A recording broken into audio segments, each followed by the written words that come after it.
استأجرت، وقفت سيارة قلت أركب معه من باب اليمن، وشافني مطوع شخص، قلت أنا أركب معك للدليل، كم كرائي؟ قال لي 750 أو بحدودها. قلت خلاص، واشتي والمسجل تأجرني ب500. أنا أستأجر منك المسجل لما أوصل، ما تحد يفتحها.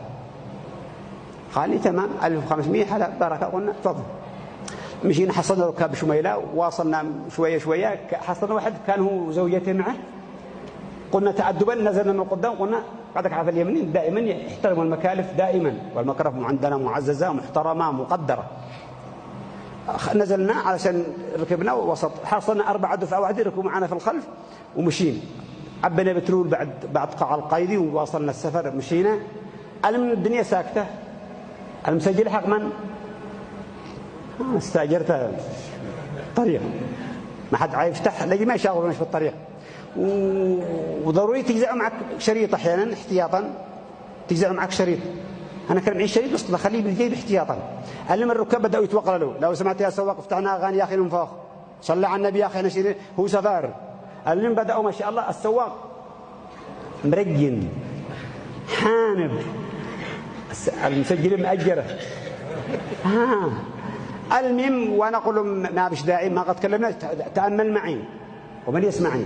ما تكلمت على مسألة لا حلال ولا حرام، نقول لهم يعني احنا على سفر وبنادم بضاعة موت، ويا سبحان الله أبدا يا أخي خلونا ننفق، صلوا على النبي، لا مو شديتوا. والمقطع عارف اليمين متى أقبح ما عاد يعرف أحد. أقول له طيب هذا صلي على النبي عادي يا أخي، احنا سفر. المهم أنا وياهم، لا أنا أدور أعمل أشتوالهم طول الخط، أوالهم طول الخط لين ما وصلنا نقطع حتى نوصل مسافة، مشيت معاهم لا ذمان روحان لواع. المهم وصلنا بعد ما وصلنا حد ما يبيعوا الرصابة، السواق قاعد يصبر، قال لهم يا أخي ما أنا ساتر أفتح المسجل مأجر المطول. أجرناها يا أخي، قلنا خلاص بدل أنت أجرتها تمام شغلها. قالوا يا أخي كم أدي لك إيجارها؟ قالوا أدي 700. قالوا عادك 700. قل ينزل، لا إله إلا الله. ما قد تكلمناش على مسألة لا حلال ولا حرام، ولا قد قلنا حاجة، بس عاد مجرد كلام فقط، ما قد تكلمنا بالحلال والحرام، وقال الآلوسي وقال سواء. المهم أنا وياهم إلى أن وصلنا خارج يرين بشوية، صمموا بالله للسواق ينزلني ولا انزل، ومستعدين يدوا كراي والكل، أدوا كراي ودوا كراي مسجلوا ونزلوا. وقفت قرب يرين شوية، نزلت وأمري إلى الله، أنا مغلوب، أنا مقهور جدا. فحين رجعنا راجع، قلت أنا طيب أنا غلطت؟ لا. أنا قلت حاجة؟ لا. أنا كان أسلوبي خاطئ؟ لا. ما نش عارف يعني. المهم نزلونا ومشوا.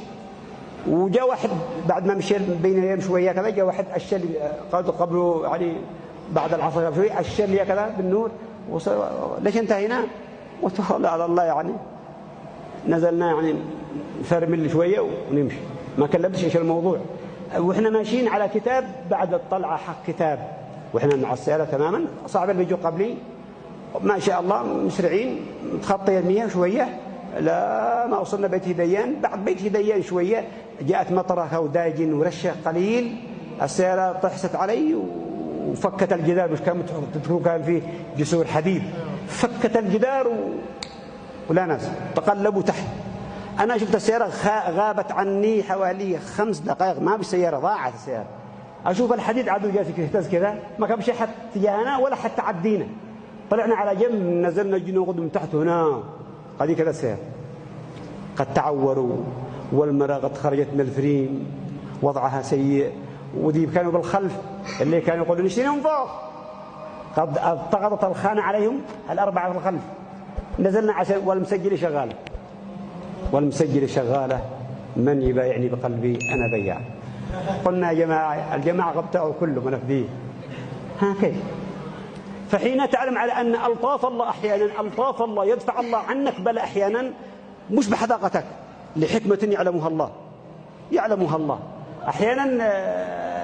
فالناس بأمس الحاجة إلى كلمة طيبة في المسجد، في السوق، في الشارع، في المدرسة. هذا دين، نشو عجين ما جاي راسه، دين. الكلمة الطيبة تكسب به قلبا ولا تكسب قلب أحد أبدا. دخلت المسجد شفت واحد بيصلي صلاة المغرب، وتوضي ما شاء الله، وشوفوا دائما مصلي حارس على صلاته، لكن توضي يبدو انه توضي مع العجل، وخليه بقعه برجلي ما وصلش الماء عند العقب، الماء ما وصلش. سلمت عليه وشكرت قلت ما شاء الله عليك، الله ينور قلبك ويجزيك. انا دائما ما اعينك الا في الصف الاول، ورجال ما شاء الله كان يرتاح نفسيا، ارتاح معنويته، اشوفك ما شاء الله محافظ على الصلاه وبالصف الاول، الله ينور قلبك ويجزيك الجنه. لكن ليش ما غسلت العقب؟ الماء ما وصلش. قال حقينا. قلت ايوه. ما بس خلاص زلجنا بدون ما نسوق الدليل ولا ندور أدلة ولا شيء، بلا من نفسه. ما رأيك يا أخي؟ لا طأبوا هذيك الساعة وخلاص. ايش تقول؟ لا تقول لا ارجع أنت صلاتك باطلة، وأنت أحيانا في تصرفات أحيانا مقززة جدا. حتى ولو افترض أني نصلي واحد دق علي التلفون والمرء مخبوء